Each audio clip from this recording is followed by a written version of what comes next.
Answer this question for me. Are you truly charging what you're worth as a freelancer? Take a second, ponder that, answer it to yourself. The answer is likely no. And if that's the answer, you're not alone. Freelancers just suck at pricing themselves. They put their heart and soul into something. They're creating and creating and creating, and they never stop to think about whether or not they're pricing that work accurately. And this comes down to two reasons. There's two reasons why this is. The first reason is you don't have a good process for coming up with your pricing. The second reason is you don't have the confidence that you need to actually charge what you're worth. So in this video, we're going to tackle both of those problems by giving you a 3-step process to pricing your packages, a lot of P's there, as well as a calculator that you can use to come up with all the numbers that you can give your clients so you can confidently charge what you're worth.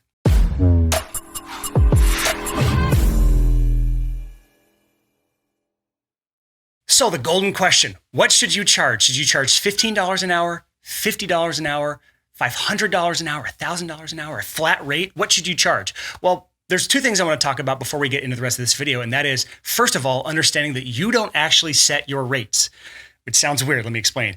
You don't set your rates because ultimately, at the end of the day, no matter how you price your projects, no matter how you price yourself, your client is the one that says yes or no. So when it comes to pricing your services, in theory, which the glasses, in theory, there's a perfect number that's the maximum amount of dollars that your client is willing to pay for the services that you offer. There's that maximum number. So a lot of people question, what's that maximum number? What's the most I can get away with charging a client? That's the wrong thing. That feels kind of icky. As a creative, that doesn't really feel right. It doesn't gel well with me. So the better question, and one that really resonates with me as a creative, is what's the most that I can charge so that it's a win for both me and my client? That's the framework that everything I'm going through today is actually viewed from. So the second thing to discuss before we dive into this 3-part process is that this is all from the perspective of a flat rate pricing per project, not an hourly rate, not a daily rate. Yes, those things kind of come into play when coming up with your pricing, but just understand that I don't charge per hour. I charge a flat rate, and then I figure out ways to leverage my time in my systems to decrease my time involved in the project. Now, if you're confused by what I mean, just understand this. I've got a video in the description below where I talk about how I earn $300, more than $300 an hour, just mixing like heavy metal bands. And if you're curious how I do that, there's a video in the description below that goes into the methodology behind why I decide to do project pricing instead of hourly or daily pricing. So if you don't want to charge a flat rate per project, go watch that video below, see if that changes your mind, and then come back to this. So now let's get into my 3-part process for pricing your packages. All the P's, give me all the P's. Here we go. The first step is what I call brain dump, exclamation point.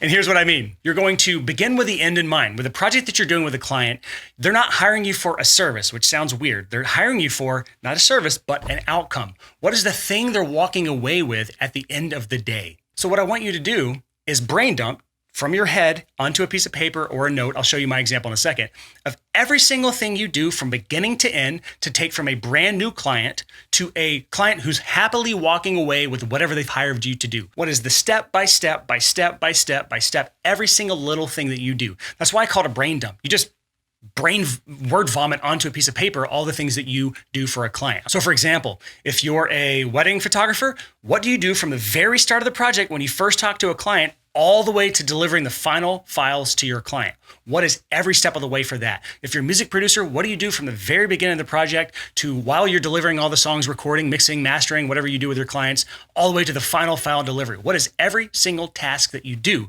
for that client? Or if you're a freelance writer and you're doing monthly services for something, you're doing a monthly blog, you're doing monthly newsletter, what are those things you do for a client every single month? Those things that are recurring every single month. List those out. What are you doing at the beginning of the month, in the middle of the month, at the end of the month? What are those individual tasks? That's the brain dump portion here. I'll show you my example here. This is my brain dump. It is everything from my new business, which is called Good Fortune Media, which is a podcast production company. And these are the things that I've listed out. And I listed these into kind of 3 different categories. One is like, what do I need to do to get the project up and off the ground? So for me, this is going to look a lot different than your business, but I've got an onboarding call with the client. I've got podcast art I create to help them launch the podcast. I've got sonic branding, which is just the sound effects or any music we use, the intro script, this sourcing voiceover talent, like so finding the voiceover artist, creating a podcast landing page, creating show notes template. These are all the things I have to do to get the podcast up and off the ground. This is what I have to do to actually do the episode production. So when they start a episode from start to finish, these are the things that I have to do. There's a couple other things in here, but I was kind of keeping it light just for this video example here. And then I also put a third category here, which is expenses. What are the expenses that I incur when I'm doing a project for a client? Because in my example, I'm buying them gear. If you're a wedding photographer, for that example, maybe you're hiring an assistant photographer for the day where they're assisting you in the shoot. If you're a music producer, maybe you're renting out a studio for the day, or you're hiring out drum editing to someone else so you don't have to do drum editing, or vocal tuning, vocal tuning. So list out any expenses that you incur. For here, I'm hiring a voiceover artist, and then I'm doing transcriptions for an episode for $10 an episode. So just list out every single thing that you can. Pause this video if you have to, but list out as in great of detail as possible. That's step one, is brain dump, exclamation point. Now we're on to step two, and that is where we categorize and estimate on all of these individual tasks. Now, this is really tedious and kind of boring, but honestly, the life of a freelancer has a little bit of tediousness, a little bit of boredom in it, but this is where we build a business that we can love, and it takes a little bit of work up front. So this is kind of that process here. So I've actually created a calculator here to help with this. So I've created a spreadsheet here, which is super nerdy of me to do, but you can access this if you go to sixfigurecreative.com/calc, that's CALC, or /calculator if you want to type the whole word in. The link is at the bottom of the screen, and it's also in the description of this video on YouTube. But this is where you take this Google Doc or Evernote file or pen and paper, whatever you ended up doing, where you've brain dumped all these things. And all you're doing is literally just copying and pasting these into one of two categories. Category one is one-time tasks.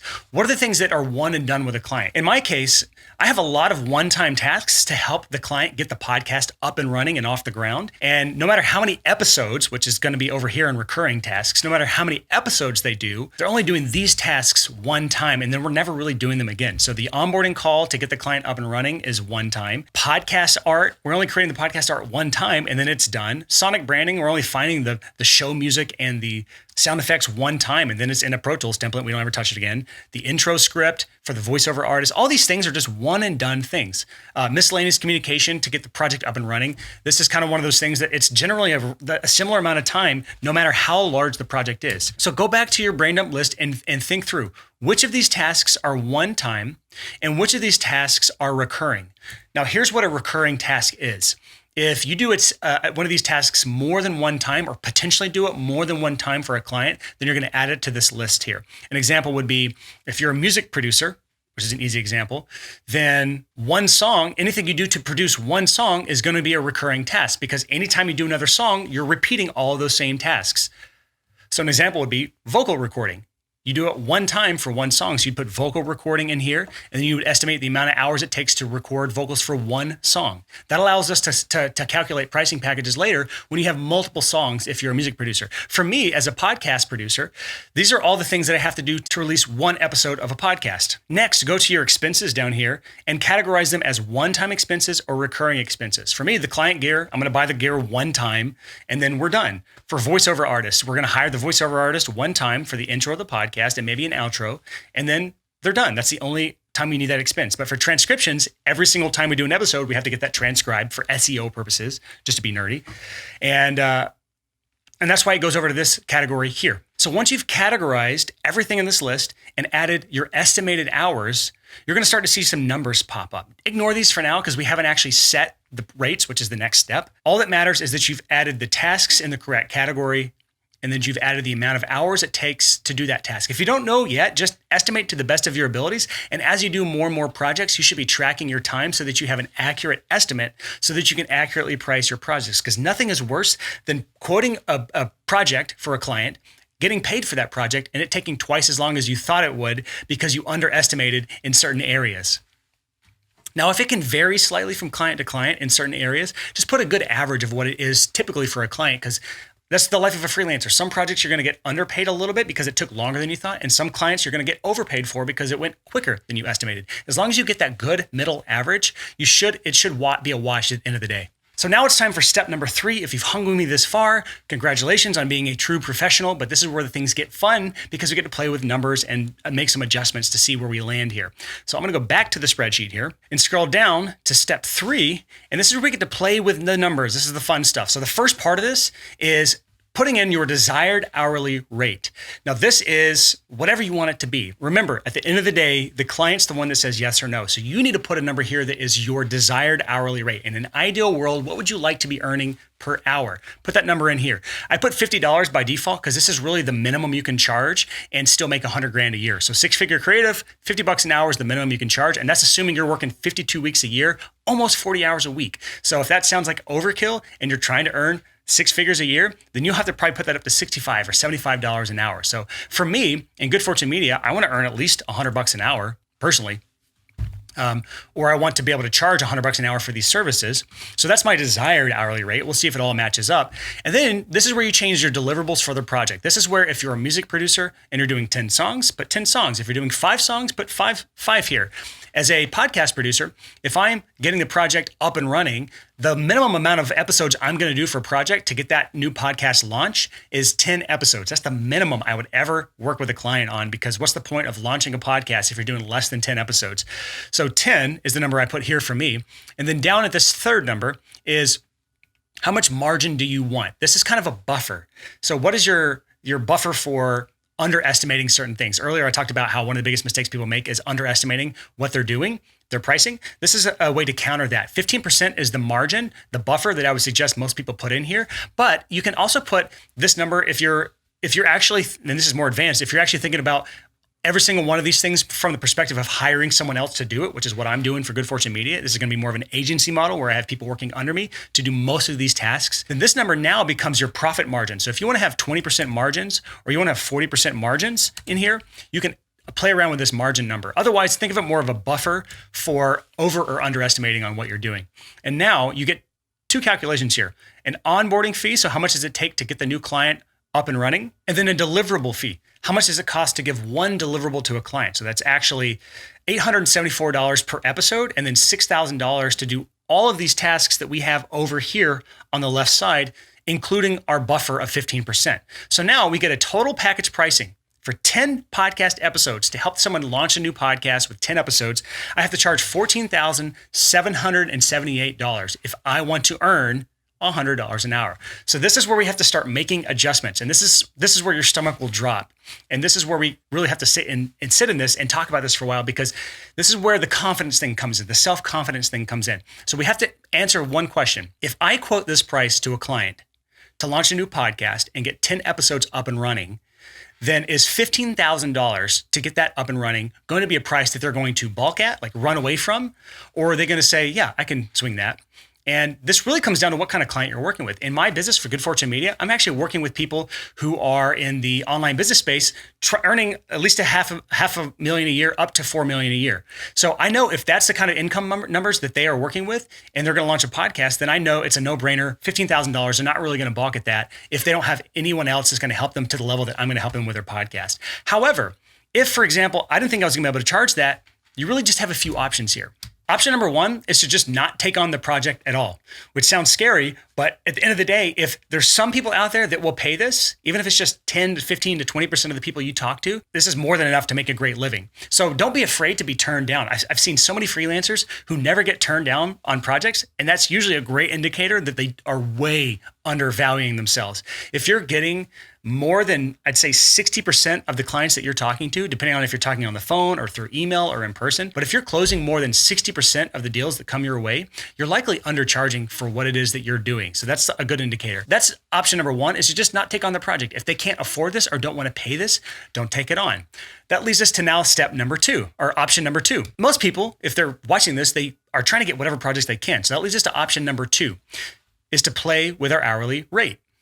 If we can't get our desired hourly rate, let me bring this down to $50 an hour, which was the default. If we can't charge $7,800, $7,800 for this project, or $8,000 for this project, our other option is to lower this number. So maybe we bring this down to $25 an hour and say, okay, is this a price that the people in my market, my ideal customer, would be okay with paying? If that's the case, then we would have to take the project down to this level. And that means we're only earning $25 an hour. So that means that if we want to give this outcome, these things, if we want to do all of this for our client, and this is all we can charge down here, then this means no matter what, this is what we're going to make per hour.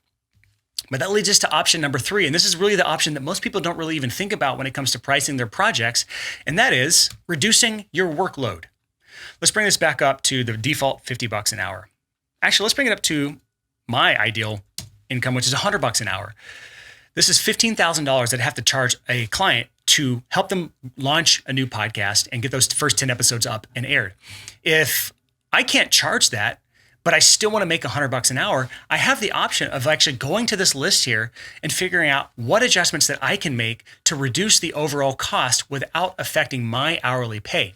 And what you're going to find is that there's probably some tasks in here that are eating up a lot of time that you can either completely eliminate, or you can potentially outsource to someone else for cheaper, or you can put on the client for them to do themselves so that it takes the hourly burden off your back and still gives the client all the same value that they would have otherwise gotten. So let me give you an example here. In this list, there's 2 things: interview pipeline setup and podcast launch formula. These 2 things are eating up a ton of time on the onboarding phase. So if I can help eliminate or reduce these 2 things, then it's likely that I can actually reduce the overall cost of the client. So let me show you an example here. So interview pipeline setup. That means when I'm working with a new client and they want to do an interview type podcast, it takes a lot of work to get a pipeline set up to go source those interviews for the podcast, to talk to those, to follow up with them and get them scheduled and all that. It's a big task. So if I talk to my client about launching a podcast that doesn't have guests, where it's just them and maybe a co-host talking through topics every single week, that eliminates this entire thing. So now we can delete this. We can delete that 10 hours that's involved on that project. And that's a lot of, how much was that? That was $1,100 now taken off the project. Let's go down over to sonic branding, meaning like the sound effects and music. If I want to say, hey, client, get your list of songs together that you like. Here's a link to Soundstripe or Artlist or one of the other Epidemic Sound, one of the sites that provide music for people. If I want to put that on them, I can say, I'm going to take that off and not do that at all. So I mark that off now. Or if they have artistic ability themselves and I say they're going to do the podcast art themselves, maybe they're going to do a host-read voiceover, which means now the sourcing time for voiceover is gone and the voiceover artist cost is gone as well. So now we've reduced this stuff a lot. We can also look to the recurring costs because we're doing 10 episodes. So any of these things really eat up time. So maybe they don't need me to be on the session there with them while they're recording the podcast. Maybe that's not something they want or need. So we can cut that off. Also, if they're not interviewing guests, then there's no guest follow-up or coordination involved with each interview. Also, there is no interview pipeline, so we can remove that task as well. So now let's go back down here. I'm still earning $100 an hour, which is my desired hourly rate. I still have a 15% margin, but now my package pricing has fallen down to $9,200. The only thing that's really changed is I've put a little bit of work onto the client for them to do instead of me, and I've consulted with them and determined that instead of an interview-based podcast, they are going to just do topical episodes where they're just talking over a subject throughout an hour-long episode or 20-minute episode. So those are our 3 main options. If the pricing doesn't really match up, once they start playing around with things, you can do one of those 3 things, which is either don't take on the project, lower your rates, your hourly rates, so that you're earning less per hour, so that you can charge what the client's willing to say yes to. And then, or number 3, which is reduce your workload so that you can charge a lower rate and still make it a win for the client. Remember, the question isn't what's the maximum we can charge our client and get away with it. The question is that we're trying to answer, what's the most we can charge so that it's a win for both our client and ourselves. So when the thing that people tend to really fall to is just reducing your hourly rate and sucking it up. But if it's not a win for you, then that doesn't work. The other side of things, people start stacking on the hourly fee of like, hey, I want to make $100 an hour. That's what I won't work for anything less than that. But then it's not a win for the client. So you've got to find the happy medium between the hourly rate that works for you, the price that works for your client, and the value you're giving them through all the deliverables and the outcome that you're helping them achieve. Now, there is a couple advanced bonus options I want to give you here just as things to kind of end this video with. And that is option number 1, or advanced bonus option number 1, is finding better clients. Let's look through this from the perspective of my podcast production studio. And you can kind of tailor this to your own personal needs here. If you're still watching this, it may have gotten too off in the weeds. So I probably have like 10% of the people still watching at this point, but good for you for being one of the 10%. If you're looking at the pricing, and no matter what you do, no matter how many things you take away, no matter what you do the pricing, your hourly rates, no matter what you do the margin, none of that really fixes it so that you think a client would jump on board, then that typically means that you're working at the bottom of the barrel, like the scraping, the scum of the earth clients who are just not willing to pay for valuable work. If that's the case, it's likely that you need to take this to a better client. And the example I'll give you is like in podcast production, there's a lot I could do. I could help someone like my friends launch a podcast. I could help sports enthusiasts launch a sports podcast. I could help comedians launch comedic podcasts, or churches or religious people launch religious podcasts. And the reality is, there's not as much value in the podcast to those people on a monetary basis. So now I kind of have to look to other areas like business owners where there's a direct return on their investment that they're paying me. And that means it's a bigger win for them. So when I'm charging $10,000 to $15,000 to help launch a podcast, it makes a lot more sense financially for them to do that because they're going to make many multiples of that on the back end. Now there's a caveat with that.